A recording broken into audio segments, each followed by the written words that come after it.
தீரன் ஷார்ட்கட்ஸ்ல இருந்து தேவேந்திரன். நம்ம இன்னைக்கு என்ன டாபிக் பார்க்க போறோம்னா, 10th இயல் 1ல இருக்கக்கூடிய உரைநடையின் அணிநலன்கள் அப்படின்ற ஒரு துணைப்பாடத்துக்கான ஃபுல் ஷார்ட்கட்ட தான் இந்த வீடியோக்குள்ள நம்ம பார்க்க போறோம். ஃபர்ஸ்ட் நூல்வெளிக்கான ஷார்ட்கட்ட பார்த்துட்டு வந்துடலாம். பார்த்துட்டு வந்துட்டு இந்த லெசன்ல இருக்கிற எல்லா இம்பார்ட்டன்ட் லைன்ஸ்க்கான ஷார்ட்கட்ஸையும் பார்த்துடலாம். அப்புறம் நூல் ஆசிரியர்களுக்கான ஷார்ட்கட்ஸையும் சேர்த்தே பார்த்துடலாம். இந்த உரைநடையின் அணிநலன்கள் இந்த நூலை எழுதியவர் யாருன்னா எழில் முதல்வன். இந்த எழில் முதல்வன்ல எந்த கோடோட வச்சு நான் ஷார்ட்கட்டை நூல்வெளி நான் சொல்லுவேன்னா முதல்வன் சிஎம், அவ்வளவுதான் ஷார்ட்கட்டு. சிஎம்ன்றது மட்டும் ஞாபகம் வச்சுங்க, அவ்வளவுதான். அவருடைய சின்ன சின்ன இது மட்டும் நான் லிங்க் பண்ணி சொல்லுவேன், அவ்வளவுதான் ஷார்ட்கட். ஃபர்ஸ்ட் பாருங்க, எழில் முதல்வன் எழுதிய புதிய உரைநடை என்னும் நூலில் உள்ள உரைநடையின் அணிநலன்கள் என்னும் கட்டுரையுடைய சுருக்கம் தான் இந்த லெசன்ல வந்து பார்த்தோன்னா ஒரு உரையாடல் வடிவமா மாற்றி தரப்பட்டுள்ளதுன்னு சொல்றாங்க. இது எழில் முதல்வன் வந்து பார்த்தோன்னா எந்த நூலை எழுதியிருக்காரு? புதிய உரைநடைன்னு ஒரு நூலை எழுதியிருக்காரு. அந்த நூல்ல வந்து பார்த்தோன்னா உரைநடையின் அணிநலன்கள்னு ஒரு கட்டுரை தான் இந்த பாடப்பகுதியை கொடுத்துருக்காங்க நம்மளுக்கு. இதுக்கான ஷார்ட்கட்டை பார்க்கலாம். முதல்வன் ஆன உடனே என்ன பண்ணுவாங்கன்னா புதிய உரைநடை, அதாவது இன்டர்வியூ எடுப்பாங்க இல்லையா, புதிய இன்டர்வியூஸ் எல்லாம் எடுப்பாங்க இல்லையா, அதுதான் புதிய இன்டர்வியூ எடுப்பாங்க. முதல்வன் ஆன உடனே புதிய இன்டர்வியூ எல்லாம் எடுப்பாங்க. அப்போ வந்து பார்த்தோன்னா அந்த உரைநடையில வந்து பார்த்தோன்னா அணிகலன்கள், ஓகேவா, அணிகலன்கள்லாம் சிஎம் வந்து போட்டுன்னு வருவாரு, ஓகேவா. முதல்வன் ஆன உடனே என்ன பண்ணுவாங்க, புதிய உரைநடை, புதிய இன்டர்வியூ எடுப்பாங்க. அந்த உரைநடையில வந்து பார்த்தோன்னா என்ன பண்ணுவாங்கன்னா அணிகலன்கள் எல்லாம் போட்டுட்டு முதல்வன் வந்து வருவாரு, ஓகேவா. ஷார்ட்கட் ஞாபகம் வச்சுங்க. அடுத்தது வந்து பாத்தீங்கன்னா இந்த எழில் முதல்வனை வந்து பார்த்தோன்னா என்னன்னு சொல்றாங்கன்னா ராமலிங்கம் அப்படின்ட்டு அழைக்கிறாங்க. எழில் முதல்வனை ராமலிங்கம்னு அழைக்கிறாங்க. இதுக்கான ஷார்ட்கட்டை பார்க்கலாம்.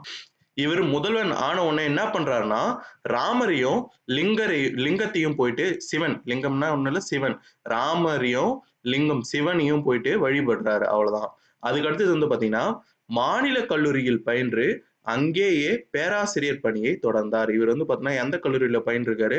ஒரு மாநில கல்லூரியில பயின்றிருக்காரு. அதுக்கப்புறம் அதே கல்லூரியில வந்து பாத்தீங்கன்னா அவர் பேராசிரியராகவும் பணியை தொடர்ந்திருக்காரு. இதுக்கான ஷார்ட்கட் என்னன்னா, இப்ப முதல்வன்றது யாரு?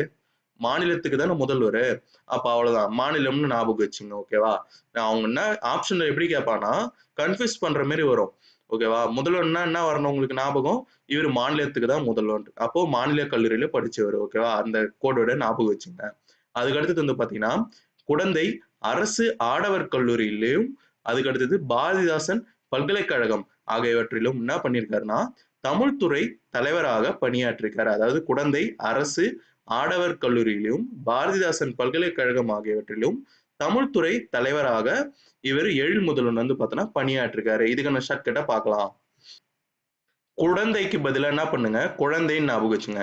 இவருக்கு குழந்தையிலிருந்தே என்ன ஆசையா, முதல்வன் ஆகணும்னு ஆசையா, ஓகேவா. குழந்தைன்னு ஞாபகம் வச்சுங்க. குழந்தைன்னு பதிலா குழந்தைன்னு மாத்திங்க, ஓகே. குழந்தையிலிருந்தே இவருக்கு முதல்வன் ஆகணும்னு ஆசை, ஓகேவா. அப்போ இந்த கல்லூரி ஞாபகம் வச்சுக்கலாமா.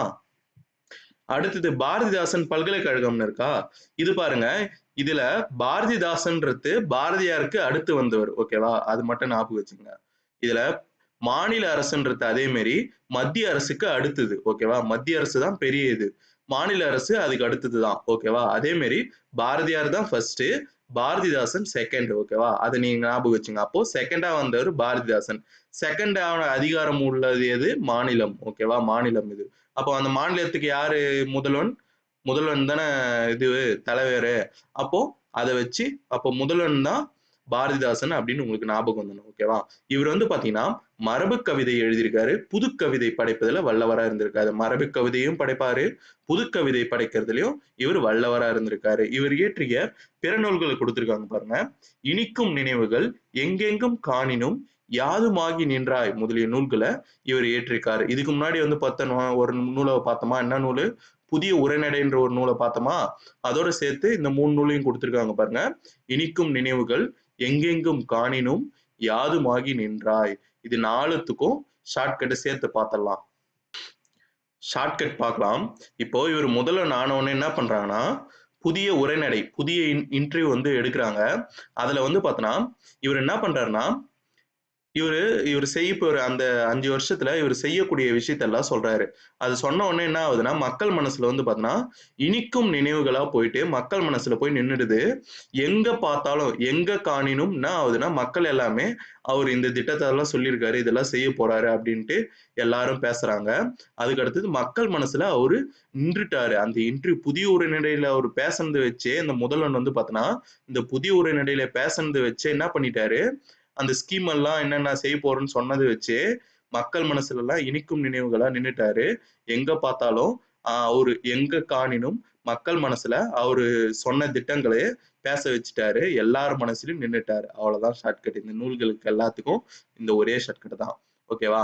அதுக்கு அடுத்தது வந்து பாத்தீங்கன்னா, புதிய உரைநடை என்னும் நூலுக்காக சாகித்ய அகாடமி விருது பெற்றவர். இந்த எழில்முதல்வன் வந்து பாத்தீங்கன்னா, புதிய உரைநடை அப்படின்ற ஒரு நூலுக்காக என்ன பண்ணியிருக்காருன்னா சாகித்ய அகாடமி இவர் விருது பெற்றிருக்காரு. இதுக்கான ஷார்ட்கட் வந்து என்னன்னா புதிய உரைநடையிலே அவர் ஃபர்ஸ்ட் ஒரு புதிய உரைநடை எடுக்கிறாரு. முதல்ல ஆயிட்டோன்னே ஃபர்ஸ்ட் அந்த இன்டர்வியூ எடுக்கிறாங்க. அந்த இன்டர்வியூலே அவர் என்னென்ன சொல்லணுமோ எல்லாத்தையும் சொல்லி மக்கள் மனசுல வந்து பார்த்தோன்னா அவரு சாதிச்சிட்டாரு, இடம் பிடிச்சிட்டாரு. ஓகேவா?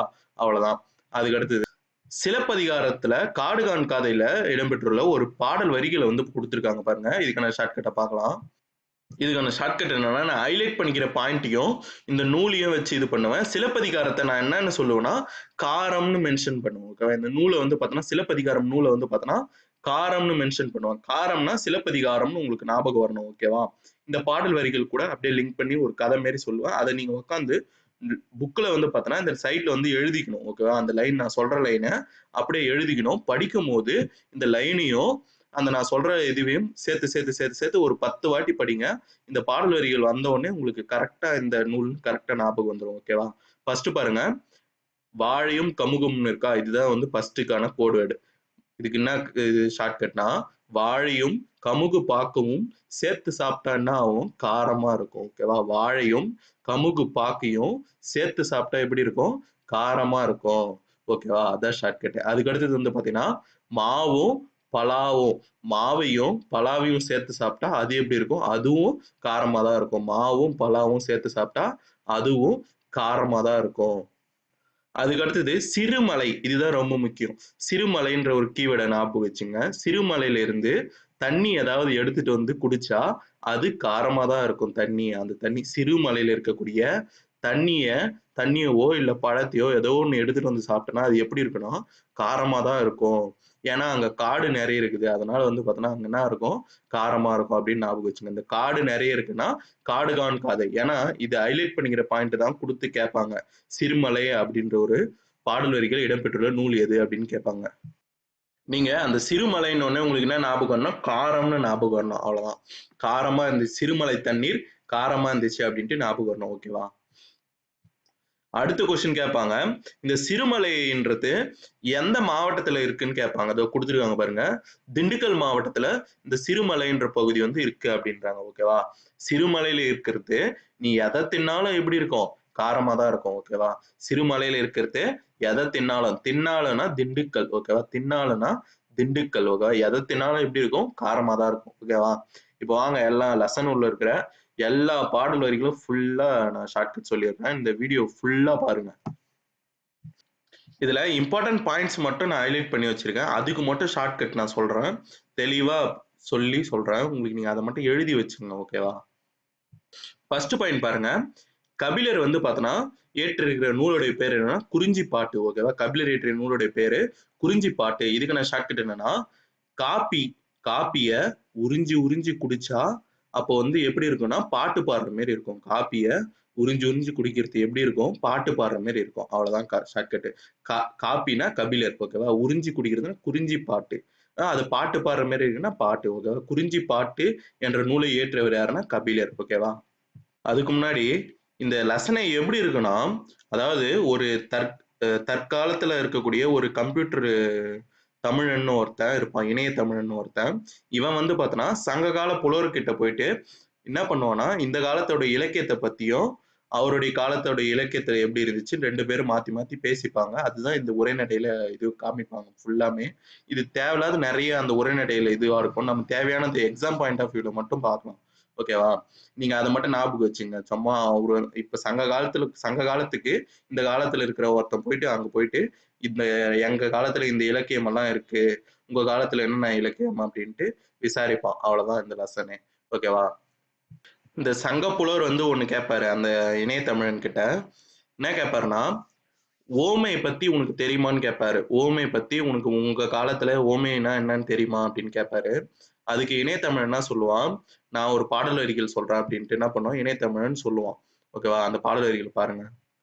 திருப்பரங்குன்றத்தின் அழகை பார்ப்பதற்கென்றே இயற்கை பதித்து வைத்த 2 பெரிய நிலக்கண்ணாடிகளைப் போல் வடபுறமும், தென்புறமும் நீர் நிறைந்த கண்மாய்க்கள் அப்படின்ற பாடல் வரிகளை வந்து பார்த்தோன்னா எந்த நூல்ல இருக்குன்னா குறிஞ்சி மலர் அப்படின்ற ஒரு நூல்ல இருக்கு. இது இயற்றியவர் யாருன்னா நான் பார்த்த சாரதி. அதாவது என்னன்னா திருப்பரங்குன்றம் கோயில் இருக்கு இல்லையா, அந்த கோயில்ல வந்து பாத்தீங்கன்னா இயற்கையாகவே பொருந்தி வைத்த கண்ணாடிகள் போன்று என்ன இருக்குன்னா வடபுறமும் தென்புறமும் என்ன இருக்குன்னா ஒரு நீர்நிலைகள் இருக்காம்.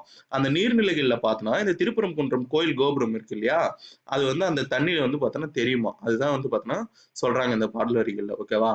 இந்த நூலை இயற்றியவர் யாருன்னா நான் பார்த்த சாரதி. எந்த நூல்ல இருக்கு? குறிஞ்சி மலர் என்ற நூல்ல இருக்கு. இதுக்கான ஷார்ட்கட்ட பார்க்கலாம்.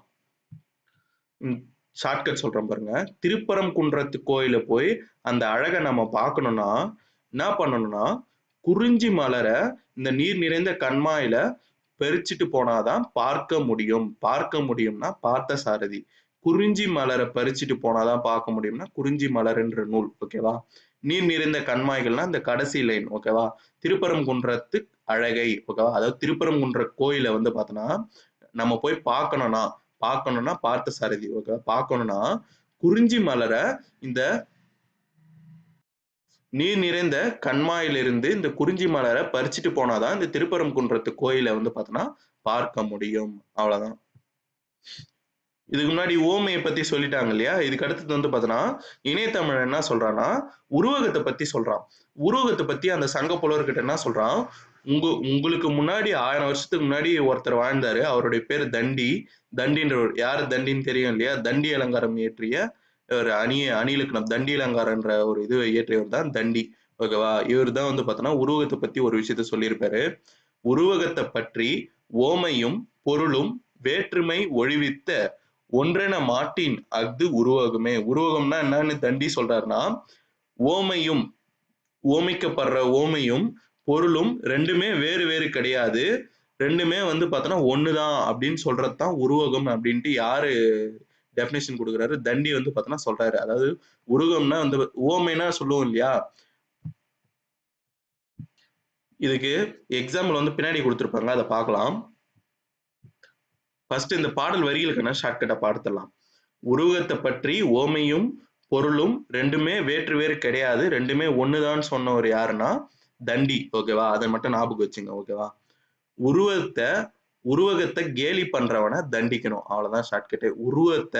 உருவ கேலி பண்றாங்க இல்லையா, அவங்கள தண்டிக்கணும். ஓகேவா? உருவகம்னா அப்போ உருவகத்தை பத்தி சொன்னவர் யாரு? தண்டி. ஓகேவா? உருவத்தை கேலி பண்றவங்கள தண்டிக்கணும். அவ்வளவுதான்.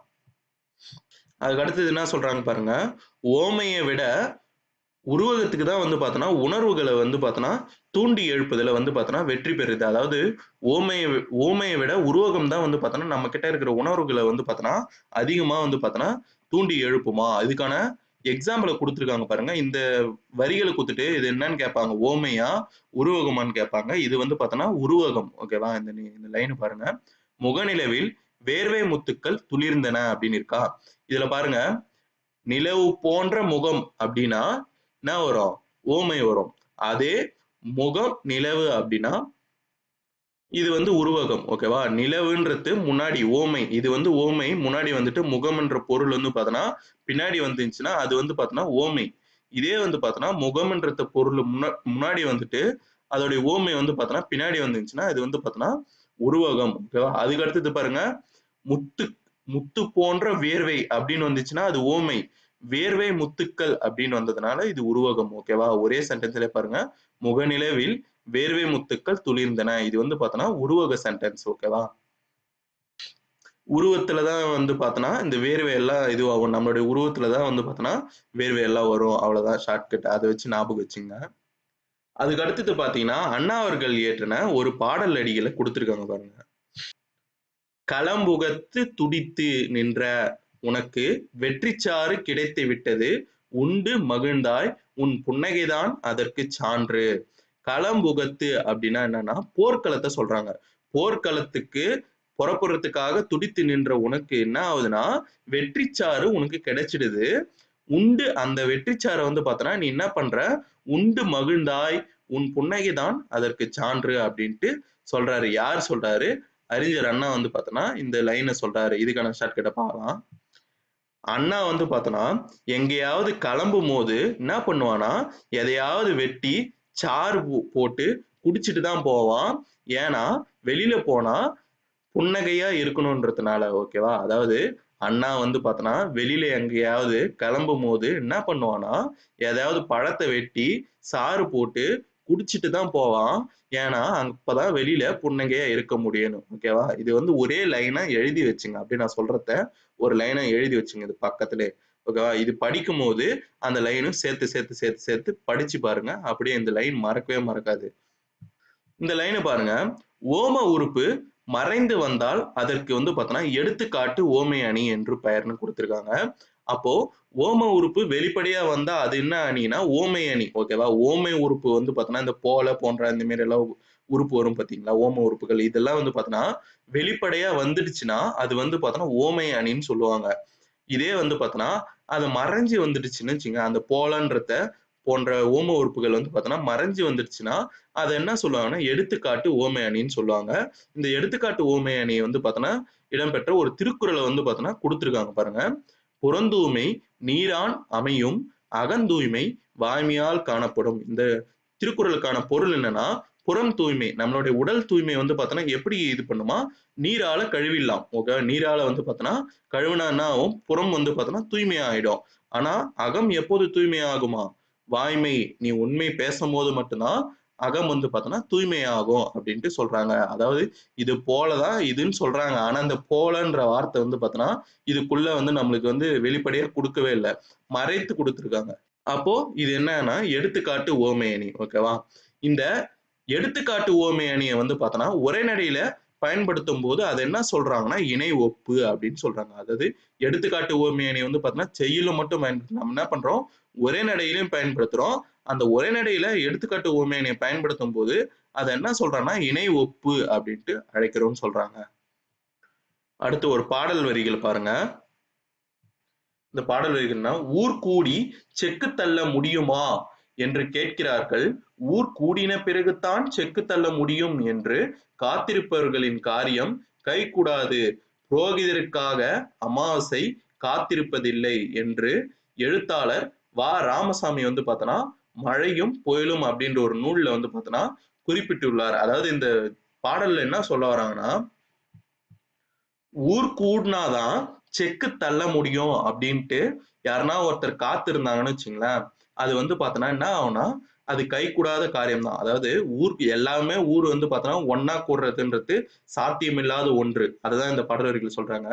ஊர் எல்லாமே ஒன்னா கூடிதான் செக்கு தள்ள முடியும்னா என்ன ஆகும்னா அது வந்து பார்த்தோன்னா நடக்க முடியாத ஒரு செயல் அது. அதனாலதான் அப்படி நீ அதெல்லாம் நடந்தாதான் நீ செயல் தொடங்குவ அப்படின்னா அப்படி காத்திருப்பவர்களுடைய காரியம் வந்து பார்த்தோன்னா கைகூடாது அப்படின்ட்டு சொல்றாங்க. அதுக்குதான் இன்னொரு ஒரு இது சொல்றாங்க பாருங்க. புரோகிதருக்காக அமாவாசை காத்திருப்பதில்லை.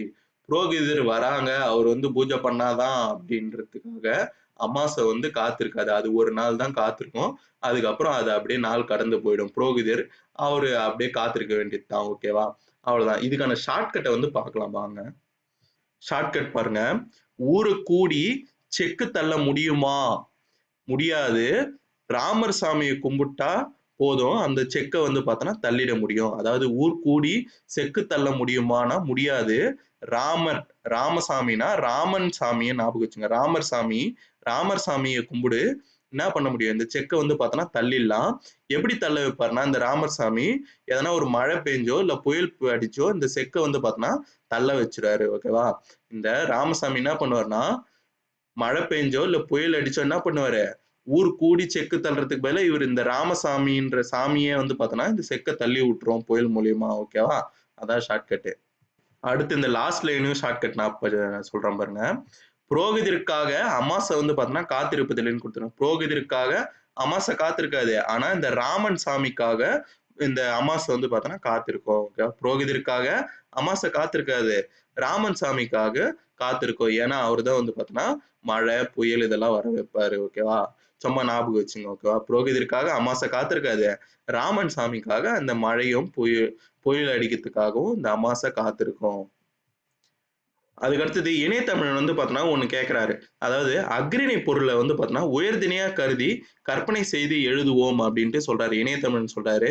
அதுக்கு சங்கப்புலவர் சொல்றாரு. இது வந்து பார்த்தோன்னா இலக்கணத்திலே இருக்கு. தொல்காப்பியரே எழுதியிருக்காரு அப்படின்ட்டு தொல்காப்பியர் இயற்றின ஒரு பாடல் வரிகளை சொல்றாரு. அஃறிணை பொருளை வந்து பார்த்தோன்னா உயர்திணையா கருதி எழுதுவாங்களாம். அதுக்கு தொல்காப்பியர் இயற்றின ஒரு பாடல் வரிகளை கொடுத்திருக்காங்க பாருங்க. தொல்காப்பியர் வந்து பார்த்தீங்கன்னா ஞாயிறு, திங்கள், நெஞ்சம் போன்ற அஃறிணை பொருட்கள் சொல்லுன போலவும் கேட்குன போலவும் சொல்லியாங்கு அமையும். இது வந்து பார்த்தோன்னா தொல்காப்பியத்துல செய்யுளியல் அப்படின்ற அதிகாரத்துல வந்து பார்த்தோன்னா இடம்பெற்றுள்ளதுன்னு சொல்றாங்க. அதாவது என்னன்னா இந்த ஞாயிறுனா என்னன்னா ஞாயிறு திங்கள்னா என்ன சொல்றாங்கன்னா சூரியன் சந்திரன் இதெல்லாம் வந்து பார்த்தோன்னா அஃறிணை சொல்றாங்களே இதை வந்து அஃறிணை பொருள். இது ஞாயிறு திங்கள் இதெல்லாம் அஃறிணை பொருள். இது வந்து பார்த்தோன்னா சொல்லுன போலவும்னா சொல்றது போலவும் கேட்குன போலவும்னா கேட்கறது போலவும் அது அமைச்சு எழுதுறது தான் வந்து பார்த்தோன்னா அமைச்சு எழுதுவாங்க அப்படின்ட்டு தொல்காப்பியத்துல சொல்றாரு. அதாவது அஃறிணை பொருட்களை வந்து பார்த்தோன்னா உயர்திணையா கருதி அது வந்து அதுக்கு ஒரு நெஞ்சம் இருக்கு அப்படின்ட்டு அது ஒரு உயர்திணையா கருதி அது சொல்றது போலவும் கேட்கறது போலவும் நம்ம ஏற்றது எந்த காலத்துல இருந்தது தொல்காப்பிய காலத்துல இருந்திருக்கு அப்படின்ட்டு சொல்றாங்க. ஓகேவா? இதுக்கு ஷார்ட்கட்டை பார்க்கலாம். ஞாயிற்றுக்கிழமை திங்கட்கிழமைனா கூட நெஞ்சம் என்ன பண்ணுது காப்பியை கேட்டுக்கிட்டே இருக்குது. ஞாயிற்றுக்கிழமை திங்கட்கிழமைனா கூட என்ன பண்ணுது நெஞ்சம் காப்பியை கேட்டுட்டே இருக்கு. காப்பினா தொல்காப்பியர். ஓகேவா? ஞாயிற்றுக்கிழமை திங்கட்கிழமைனா கூட நெஞ்சம் காப்பியை கேட்டுட்டே இருக்கு. அவ்வளவுதான் இந்த பாடல் வரிகள்னு ஷார்ட்கட். அதுக்கு அடுத்தது இத பாருங்க.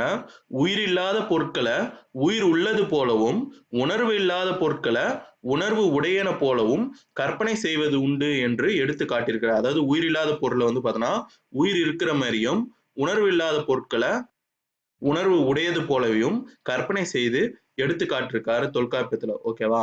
இதை வந்து பார்த்தோன்னா இணையதமிழ் என்ன சொல்றாருன்னா நீங்க சொல்றத ரெண்டுத்தையும் நாங்க என்ன சொல்லுவோம்னா இலக்கணேன்னு சொல்லுவோம். இது சொல்றாரு இல்லையா? இது இதுக்கு முன்னாடி சொன்னார் இல்லையா தொல்காப்பியர் சொன்னாருன்னு இதை வந்து பார்த்தோன்னா நாங்க இலக்கணைன்னு சொல்லுவோம் அப்படின்ட்டு இணையதமிழன் வந்து பார்த்தோன்னா சொல்றாரு.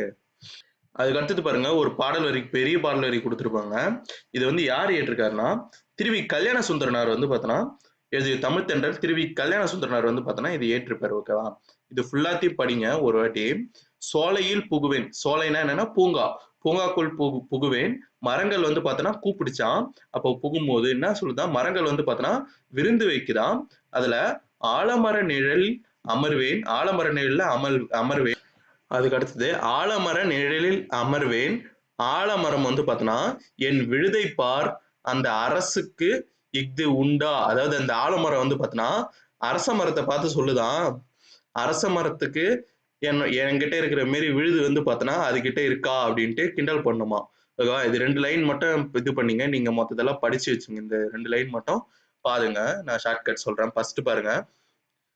சோலையில் புகுவேன் மரங்கள் கூப்பிடும் விருந்து வைக்கும்னா அது சோலை போன்ற ஒரு இது செட்டப் வந்து எங்க போட்டிருப்பாங்க கல்யாண மண்டபத்துல போட்டிருப்பாங்க. ஓகேவா? நம்ம ஊர் கல்யாணத்துல எப்படி இருப்பாங்க சோலை மாரி ஒரு பூங்கா மாரி செட்டு போட்டு என்ன பண்ணுவாங்க விருந்து வைப்பாங்க. ஓகேவா? அப்ப கல்யாணம்னா திருவி கல்யாண சுந்தரனார். ஓகேவா? சோலை போன்ற செட்டு போட்டு விருந்து வைப்பாங்க எங்க கல்யாணத்துல. ஓகேவா? அதான் ஷார்ட்கட். அடுத்து பாருங்க. தென்றல் அசைந்து வரும் தென் தமிழ் நாட்டில் அமைந்த திருக்குற்றாலம். அதாவது இது எதுக்கு சொல்லுவாங்கன்னா உங்க காலத்துல வந்து பாத்தீங்கன்னா சங்கப்புலவர் கேட்பாரு மோனையும் எதுகையும் செய்யுள்ள வருமாயின் அப்படின்ட்டு உங்ககிட்ட கேட்பாரு. அதுக்கு நீங்க உரைநடையில வந்து பாத்தீங்கன்னா இந்த மோனையும் எதுகையும் பயன்படுத்துவீங்களா அப்படின்னு கேட்பாரு. அதுக்குதான் சொல்லுவாரு இந்த இணையதமிழன் சொல்லுவாரு.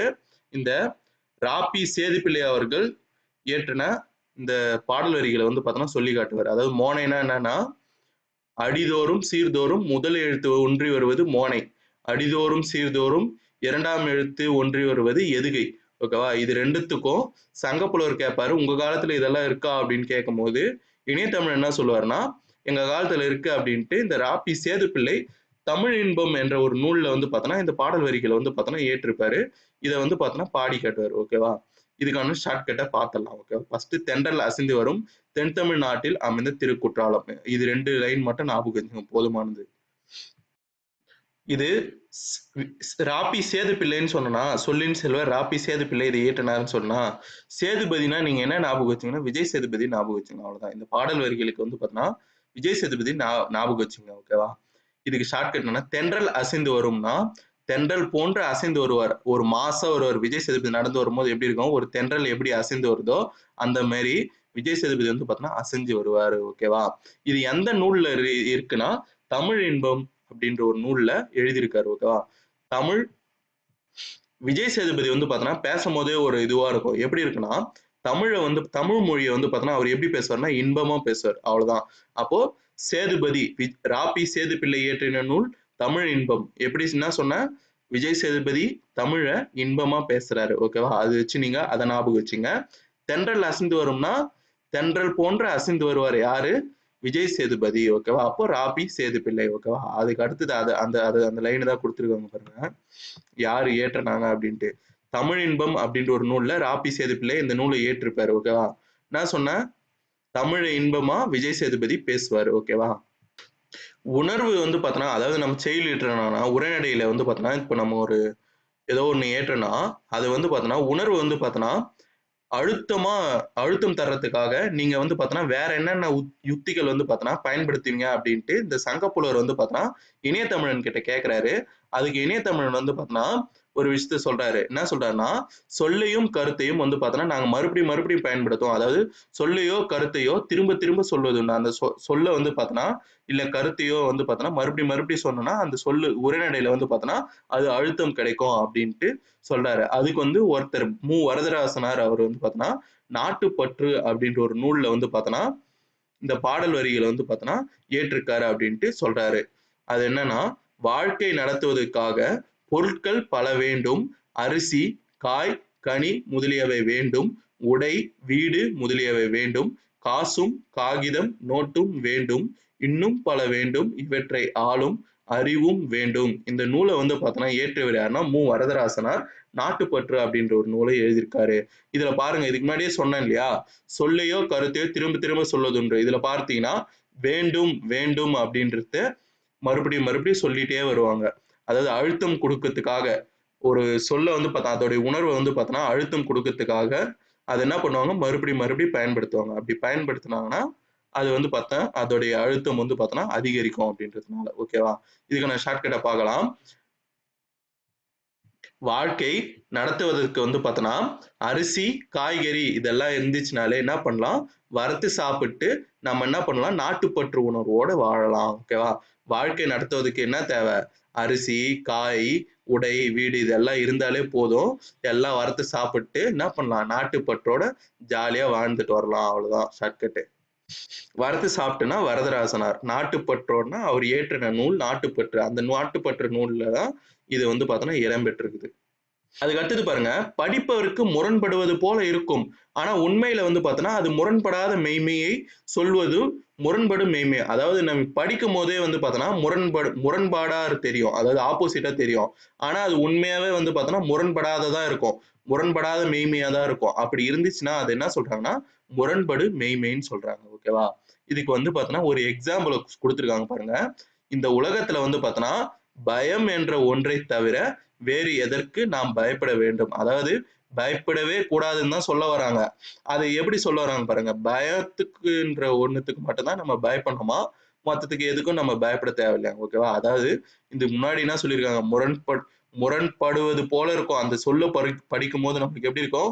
முரண்பாடா இருக்கிற மாரியே இருக்கும். ஆனா அது வந்து பார்த்தோன்னா, முரண்படாத மெய்மைய தான் சொல்லும். ஓகேவா? அதனால தான் அது வந்து பார்த்தோன்னா, முரண்படு மெய்மைன்னு சொல்றாங்க. ஓகேவா? அதுக்கு அடுத்தது பாருங்க. முரண்பட்ட சொற்களை சேர்த்து எழுதுவார்கள். கலப்பில்லாத பொய்ன்னு சொல்றாங்க. இதை வந்து பார்த்தோன்னா சொல் முரண் அப்படின்னு சொல்றாங்க. கலப்பில்லாத பொய்யை வந்து பார்த்தோன்னா சொல் முரண் அப்படின்ட்டு சொல்றாங்க. ஒரு சொல்லே வந்து பார்த்தோன்னா ஒண்ணு ஆப்போசிட்டா இருக்கும். ஆப்போசிட் போட்டு எழுதுறது. ஓகேவா? இதுக்கான ஆப்போசிட் உள்னா வெளியே, அந்த மாரி எல்லாம் ஆப்போசிட் போட்டு எதிர்த்து சொல்முரண். ஓகேவா? சொல்லும் முறையில வந்து பார்த்தோன்னா, அழுத்தம் கொடுப்பதற்காக எதிரும் புதிருமான முரண்படும் கருத்துக்களை அமைத்து எழுதுவோம். இதனை வந்து பார்த்தோன்னா என்ன சொல்றாங்கன்னா, எதிரிணை இசைவுன்னு சொல்றாங்க. அதாவது சொல்லும் முறையில வந்து பார்த்தோன்னா, அழுத்தம் நம்ம கொடுக்கறதுக்காக என்ன பண்ணுவாங்களாம், எதிரும் புதிருமா எழுதுவாங்களாம். ஓகேவா? ஆப்போசிட்ஸ் எழுதுவாங்களாம். அந்த மாரி எழுதுனா என்ன ஆகும்னா, முரண்படும் கருத்துக்களை அமைத்து எழுதுனா, அதோடைய பேர் வந்து பார்த்தோன்னா, எதிரிணை இசை. சொல்லும் முறையில அழுத்தம் கொடுக்கறதுக்காக எதிரும் புதிருமான முரண்படும் கருத்துக்களை அமைத்து எழுதுவோம். இதை வந்து பார்த்தோன்னா, எதிரிணை இசைவுன்னு சொல்றாங்க. அதை ஞாபகம் வச்சுங்க. ஓகேவா? அதுக்கு எக்ஸாம்பிள் கொடுத்திருக்காங்க பாருங்க. ஜீவானந்தம் அவர்கள் இயற்றின ஒரு எக்ஸாம்பிள் கொடுத்திருக்காங்க பாருங்க. குடிசைகள் ஒரு பக்கம், கோபுரங்கள் மறுபக்கம். ஓகேவா? குடிசையை கொடுத்திருக்காங்க. இதுக்கு ஆப்போசிட்டான ஒண்ணு என்னது? கோபுரம். ஓகேவா? குடிசை ஒரு பக்கம், கோபுரம் ஒரு பக்கம். அதுக்கு அடுத்தது பசித்த வயிறுகள் ஒரு பக்கம், புலிச்சேப்பக்காரர்கள் மறுபக்கம். அதாவது பசிக்கின்ற வயிறு, பசி ரொம்ப பட்னியா இருக்கான். அந்த பசித்த வயிறு ஒரு பக்கம், நல்லா சாப்பிட்டு நல்லா பசியாப்பம் புளிச்சேப்பக்காரன்னா ஒருத்தன் இருக்கான். அவன் ஒரு பக்கம். அதுக்கடுத்து மெலிந்த எலும்பு கூடுகள் ஒரு பக்கம், மெலிந்து எலும்பா போயிருக்கிறான் ஒருத்தன். அவன் ஒரு பக்கம். பருத்த தொந்திகள் மறுபக்கம். அதாவது நல்லா சாப்பிட்டு நல்லா பருத்து போயிருக்கான். அவன் ஒரு பக்கமா.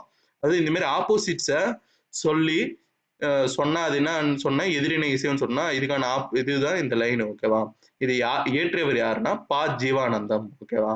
இதுக்கான ஷார்ட்கட்டை பார்க்கலாம். நம்ம குடிசையில் இருக்கிறோம். நம்ம எப்படின்னா கோபுரம் மாதிரி வீடு கட்டிட்டோம்னா நம்மளுடைய ஜீவன் வந்து பார்த்தோன்னா ஆனந்தமா இருக்கும். ஜீவன்னா உயிர். நம்முடைய உயிர் வந்து பார்த்தோன்னா ஆனந்தமா இருக்கும். நம்ம இப்போ குடிசையில இருக்கிறோம்.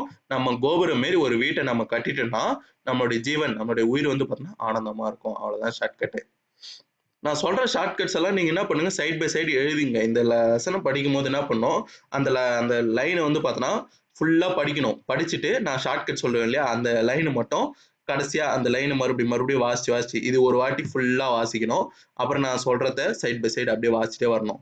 அது நீங்க எப்போ நீங்க ஃபீல் பண்ணுவீங்க ஞாபகத்துல இருக்கிறது, ஒரு 10 வாட்டி 5 வாட்டி படிச்சிட்டீங்கன்னா உங்களுக்கு அந்த ஞாபகத்துல இருக்கிற ஃபீல் கிடைக்கும். அப்புறம் நீங்க எக்ஸாம் ஹால்ல உள்ள போகும்போது இந்த கீவேர்டு அப்படியே கரெக்டா ஞாபகம் இருக்கும். ஓகேவா? இணையதமிழன் வந்து சொல்றாரு, அதாவது இணையதமிழன் என்ன சொல்றாருன்னா, ஒரு சில இதுக்கெல்லாம் வந்து பார்த்தோன்னா, விடை தர வேண்டிய தேவையே கிடையாது. வினாக்களுக்கெல்லாம் வந்து பார்த்தோன்னா, விடை தர வேண்டிய அவசியமே கிடையாது. ஏன்னா, அந்த வினாலே வந்து பார்த்தீங்கன்னா, விடை இருக்கும் அப்படின்ட்டு சொல்றாரு. அதுக்கு தான் வந்து பார்த்தோன்னா, அறிஞர் அண்ணா வந்து பார்த்தோன்னா, பெரியார பத்தி சொல்லியிருப்பாரு. அந்த பெரியார பத்தி சொல்றத அவர் வந்து இணையதமிழன் சொல்றாரு. பெரியார் பேசாத நாள் உண்டா அப்படின்னு ஒரு கேள்வியை கேட்கிறாரு. பெரியார் பேசாத நாள் உண்டானா அவரு நாள் முழுக்க பேசிட்டே இருந்திருக்காரு. நாள் முழுக்க பேசிக்கிட்டே இருந்திருக்காரு. அததான் அவர் சொல்ல வர்றாரு. அது கேள்வியிலே அதுக்கான பதிலும் இருக்கும். ஓகேவா? குரல் கேட்காத ஊர் உண்டா? இவருடைய குரல் வந்து பார்த்தோன்னா எல்லா ஊர்களையும் பரவி காணப்படுது. அதனால பெரியாருடைய குரல் வந்து பார்த்தோன்னா எல்லா ஊர்களுக்கும் சென்று பேசியிருக்காரு. அததான் வந்து அவர் சொல்றாரு. அறிஞர் அண்ணா வந்து பார்த்தீங்கன்னா சொல்றாரு. அதுக்கடுத்தது அவரிடம் சிக்கி திணறாத பழமை உண்டா? இவர் வந்து பார்த்தோன்னா இவர்கிட்ட வந்து பார்த்தோன்னா பழமை எல்லா பழமைவாதத்தையும் வந்து பார்த்தோன்னா இவர் கேள்வி கேட்டிருக்காரு. ஓகேவா? பழமைவாதங்கள் எல்லாமே மூடநம்பிக்கைகள் எல்லாத்தையுமே இவர் வந்து பார்த்தோன்னா பெரியார் வந்து பார்த்தோன்னா கேள்வி கேட்டிருக்காரு. அததான் வந்து பார்த்தோன்னா அதோடைய வினாக்குள்ளே விடை இருக்கும். ஓகேவா? எதை கண்டு அவர் திகைத்தார்? எந்த புராணம் அவரிடம் தாக்குதலை பெறாதது? எல்லா புராணத்தையும் அவர் வந்து பார்த்தோன்னா தாக்கி இருக்கிறார். ஓகேவா? அதுக்கடுத்தது எனவேதான் பெரியாருடைய பெரும் பணி நான் ஒரு தனி மனிதன் வரலாறு என்றல்ல, ஒரு சகாப்தம், ஒரு காலகட்டம், ஒரு திருப்பம் என்று கூறுகிறேன் அப்படின்ட்டு பெரியார பற்றி அறிஞர் அண்ணா சொல்றாரு. ஓகேவா? இதுக்கான ஷார்ட்கட்டை பார்க்கலாம். நம்ம வீட்ல ஒரு அண்ணன் இருப்பான். நம்ம வீட்ல ஒரு அண்ணன் இல்ல யாரோ ஒரு அண்ணன், நம்மளுடைய அண்ணன் இருப்பான். அவங்க கிட்ட பேசாத நாள் உண்டே கிடையாது. எல்லா நாளும் பேசிட்டே தான் இருப்பேன். அந்த அண்ணன் கிட்ட எல்லா நாளும் பேசிட்டே தான் இருப்பேன்.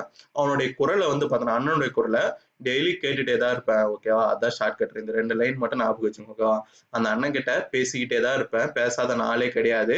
அந்த அண்ணனுடைய குரலை வந்து பார்த்தோன்னா, கேட்டுட்டே தான் இருப்பேன். ஓகேவா?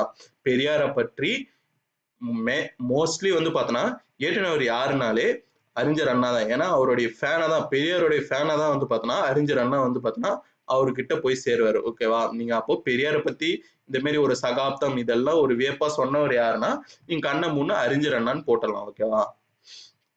அதுக்கு அடுத்தது சங்கப்புலவர் பாருங்க. சங்கப்புலவர் என்ன கேட்கிறாரு, உணர்ச்சி பெருவெள்ளத்தோடைய உச்சநிலையை வந்து பார்த்தோன்னா என்ன அப்படின்ட்டு கேட்பாரு. அதுக்குதான் அந்த உச்சநிலைன்னு ஒண்ணு இருக்கு. அவர் இணையதமிழன் சொல்றாரு, அதுக்கு ஒரு உச்சநிலைன்னு ஒண்ணு இருக்கு. அதுதான் பாரதியாருடைய வரிகளை வந்து பார்த்தோன்னா சொல்லுவாரு. இது பாரதியார் அவர்கள் வந்து பார்த்தோன்னா இயற்றின வரிகள். இந்தியா தான் என்னுடைய மோட்சம். மோட்சம்னா ஒண்ணு இல்ல, சொர்க்கம். ஓகேவா? இந்தியா தான் என்னுடைய சொர்க்கம். இந்தியாவின் நன்மைதான் என்னுடைய நன்மை. இந்தியாதான் என் இளமையின் மெத்தை. என் யவனத்தின் நந்தவனம். என் கிழக்காலத்தின் காசி அப்படின்ட்டு பாரதியார் வந்து பார்த்தோன்னா சொல்லியிருக்காரு இந்தியாவை பத்தி. ஓகேவா? இதுக்கு ஷார்ட்கட் என்னன்னா, பாரதியாரோட இயற்பெயர் என்னன்னா சுப்பிரமணியா. மணி, அதுல இருக்கிற மணின்னு எடுத்துங்க. அந்த மணி மோட்சம், சொர்க்கத்துல நீ போய் அடையணும்னா என்ன பண்ணணும்? மணி, தினமும் மணி ஆட்டி சாமி கும்பிட்டு இருக்கணும். ஓகேவா? அதான் ஷார்ட்கட்டு. தினமும், அதாவது பாரதியார்னா இதோடைய அவருடைய இயற்பெயர் என்னன்னா மணியா, மணி. நீ மணியாட்டி சாமி கும்பிட்டுனே இரு. ஓகேவா? எங்க? காசிக்கு போய். இதுல பாருங்க, கடைசி இதுல காசின்னு கொடுத்துருக்காங்களா? காசியில போயிட்டு நீ என்ன பண்ண? காசியில போயிட்டு நீ மணியாட்டி சாமி கும்பிட்டுனே இருந்தனா உனக்கு வந்து பார்த்தோன்னா சொர்க்கம் தான். ஓகேவா? அவ்வளவுதான் ஷார்ட்கட். சொர்க்கம்னா அந்த மோட்சம் தான் உனக்கு. ஓகேவா? இந்த பாக்ஸை பார்த்துட்டா லெசன் முடிஞ்சு போகுது. தமிழ் மறையான திருக்குறளை தந்த திருவள்ளுவர் பெயரில் முதல் தமிழ் கணினி வந்து பார்த்தோன்னா 1983 செப்டம்பரில் டிசிஎம் டேட்டா ப்ரொடக்ட்ஸ் என்னும் தனியார் நிறுவனம் வந்து பார்த்தோன்னா உருவாக்கி விற்பனைக்கு கொண்டு வந்தது. ஓகேவா? திருவள்ளுவர் பெயர்ல ஒரு தமிழ் கணினி வந்து பார்த்தோன்னா உருவாக்குறாங்க. ஓகேவா? இது எந்த நிறுவனம் உருவாக்குதுன்னா டிசிஎம் டேட்டா ப்ரொடக்ட்ஸ் என்ற ஒரு தனியார் நிறுவனம் வந்து பார்த்தோன்னா உருவாக்குது. எந்த ஆண்டுனா 1983 செப்டம்பர்ல வந்து பார்த்தோன்னா உருவாக்குது. இதுக்கான ஷார்ட்கட்டை பார்க்கலாம். இந்த டிசிஎம்னு இருக்கா, இதுக்கு பதிலாக என்ன பண்ணுங்க, ஞாபகம் வச்சுங்க, டிசி ஞாபகம் வச்சுங்க. நம்ம ஸ்கூல் டிசி, ஸ்கூல் காலேஜஸ்ல டிசி கொடுப்பாங்க இல்லையா? டிசி, டிரான்ஸ்ஃபர் சர்டிஃபிகேட் இருக்கு இல்லையா? அதை ஞாபகம் வச்சுங்க. டேட்டா, டேட்டான்னா டேட்டா. ஓகேவா?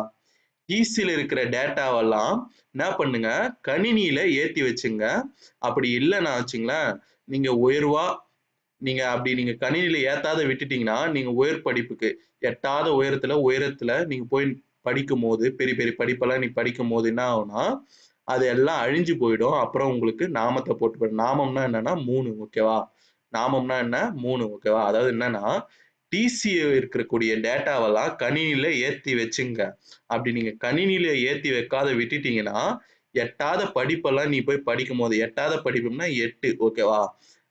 அது படிக்கும் போது இந்த டிசியில் இருக்கிற டேட்டா எல்லாம் அழிஞ்சு போச்சுன்னா நாமத்தை தான் போடணும். ஓகேவா? ஞாபகம் வச்சுங்க. அதுக்கு அடுத்தது இந்த கணினி வந்து பார்த்தோன்னா முதல் முறையாக தமிழ் மொழியிலே விவரங்களை உள்ளீடாக செலுத்தி நமக்கு தேவையான தகவல்களை வெளியீடாக கணினியில் இருந்து பெற முடிந்தது. அதாவது இந்த இன்புட், நம்ம கம்ப்யூட்டருக்கு வந்து பார்த்தோன்னா நம்ம இன்புட் கொடுப்போம் இல்லையா? இது வந்து பார்த்தோன்னா தமிழ் மொழியிலே கொடுக்குறாங்களா. தமிழ் மொழியிலே விவரங்களை கொடுத்து நம்மளுக்கு தேவையான தகவல்களை வந்து பார்த்தோன்னா அது கொடுக்குது, அவுட்புட்டா அது கொடுக்குது அப்படின்ட்டு சொல்றாங்க. ஓகேவா? இந்த கணினி தமிழ், ஆங்கிலம் ஆகிய 2 மொழிகளையும் கையாளக்கூடியதாக அமைந்தது. இந்த கணினி வந்து பார்த்தோன்னா 2 லாங்குவேஜ் தெரிஞ்சிருக்கு. என்னன்னா தமிழும் தெரிஞ்சிருக்கு, ஆங்கிலமும் தெரிஞ்சிருக்கு. இது வந்து பார்த்தோன்னா ஃபர்ஸ்ட் எந்த இடத்துல இருந்து கோப்புகளை பரிமாறிச்சுன்னு கொடுத்துருக்காங்க பாருங்க. சென்னை தேனாம்பேட்டையில் இருந்த புள்ளி விவரத்துறை அலுவலகத்துக்கும் தலைமைச் செயலகத்துக்கும் கோப்புகளை வந்து பார்த்தோன்னா பரிமாறிக்கிடுது. அதாவது சென்னை தேனாம்பேட்டில் இருக்கக்கூடிய புள்ளி விவரத்துறை அலுவலகம் இருக்கு. இது வந்து சென்னை தேனாம்பேட்டில் இருக்கு. இந்த சென்னை தேனாம்பேட்டில் இருக்கக்கூடிய புள்ளி விவரத்துறைக்கும் தலைமைச் செயலகத்துக்கும் என்ன ஆகுதுன்னா கோப்புகளை வந்து பார்த்தோன்னா பரிமாறிக்குது. ஓகேவா? இதுதான் ஃபர்ஸ்ட் இந்த கோப்புகளை பரிமாறிக்கிச்சான். இதுக்கான ஷார்ட்கட்டை பார்க்கலாம். தலைமைச் செயலகம் எங்க இருக்கும்? ஃபர்ஸ்ட் தலைமைச் செயலகம் எங்க இருக்கும்? சென்னையில இருக்கும். ஓகே, அப்ப சென்னைன்றது தான் உங்களுக்கு அந்த கீவேர்டு. தலைமைச் செயலகம் எங்க இருக்கும்? சென்னையில இருக்கும். அப்ப அங்க கிட்டத்துல இருக்கிற இடமே தான் அவங்க ஷேர் பண்ணிருப்பாங்க. சென்னை தேனாம்பேட்டில் இருக்கக்கூடிய ஒரு புள்ளி விவரத்துறை அலுவலகத்துக்கும் தலைமைச் செயலகத்துக்கும் கோப்புகளை பரிமாறிக்குச்சு. ஓகேவா? அப்புறம் செய்திகளை பரிமாறிக்கொண்ட முதல் நேர்வழி கணினி எது? இந்த திருவள்ளுவர் மட்டும்தான். ஓகேவா? அவ்வளவுதான் ஃப்ரெண்ட்ஸ், இந்த லெசன் இதோட ஓவர். இந்த வீடியோ உங்களுக்கு பிடிச்சிருந்தா, இந்த ஷார்ட்கட்ஸ் உங்களுக்கு பிடிச்சிருந்தா கமெண்ட் பண்ணுங்க, உங்க ஃப்ரெண்ட்ஸுங்களுக்கு எல்லாம் ஷேர் பண்ணுங்க, லைக் பண்ணுங்க. தேங்க்யூ.